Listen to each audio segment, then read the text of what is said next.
Nous allons maintenant parler d'un mécanisme pour protéger vos programmes et pour les rendre beaucoup plus sûrs d'un point de vue vraiment sécurité et ce que les autres peuvent faire avec les classes que vous définissez. Donc rien de tel que passer au code pour illustrer cela. Imaginons que j'ai une classe ici qui modélise une personne et j'ai son âge.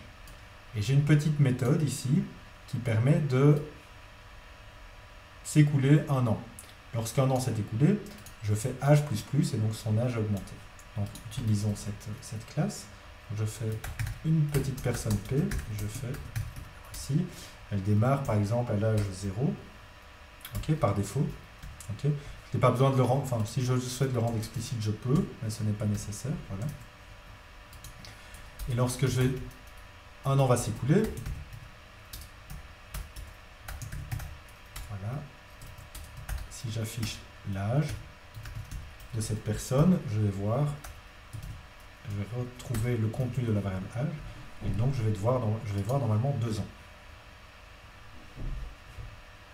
Voilà, ici âge 2 ans.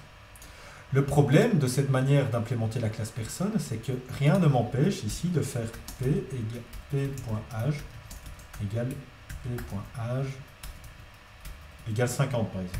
Et donc là, j'ai arbitrairement modifié l'âge de la personne à 50 ans.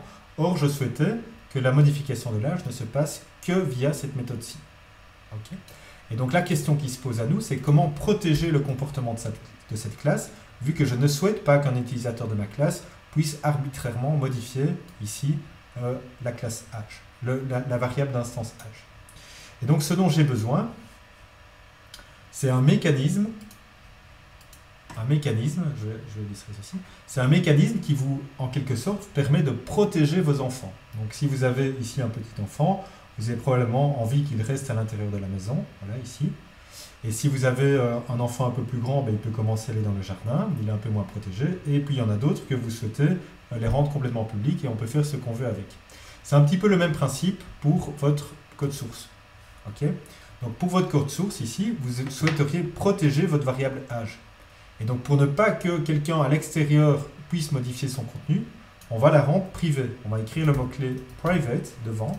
Et donc plus personne ne peut modifier de manière directe cette variable, si ce n'est au départ de la classe elle-même. Donc vous voyez maintenant que tout est devenu rouge ici au-dessus. Donc c'est devenu rouge, et donc je ne peux plus faire ça. Okay, je peux plus le faire. Alors comment faire? Comment faire, c'est que je vais devoir ici ajouter une nouvelle méthode qu'on appelle un getter. Voilà, getAge. Et vous voyez que c'est tellement fréquent que IntelliJ le complète automatiquement. On appelle ça des getters et des setters. Mais ici, c'est un getter en l'occurrence, qui va retourner le contenu de âge. Mais je ne peux plus, moi, modifier depuis l'extérieur la variable âge. Okay, donc je ne peux plus faire ça. Donc ça, c'est interdit. Tout ce que je peux faire, c'est appliquer ici la méthode spend1year. Et si je veux afficher l'âge, je dois faire getAge. Okay. Et maintenant, je vais bien voir l'âge de 2 ans. Donc ces mécanismes private, je peux les mettre sur les variables, je peux les mettre sur les classes. Il y a bien d'autres mécanismes que vous trouverez dans les slides pour protéger vos méthodes également. Vous pouvez également mettre des méthodes en private. Vous voyez que si je mets cette méthode en private, je ne peux plus l'utiliser depuis l'extérieur de la classe. Donc c'est ça la différence entre public et private. Il y a aussi protected. Protected permet de limiter seulement l'accès à une méthode, à une variable, à l'intérieur d'un package seulement. Donc il y a vraiment des mécanismes très fins de protection de ce qu'on peut faire ou on ne peut pas faire avec les méthodes et les variables d'instance de vos classes.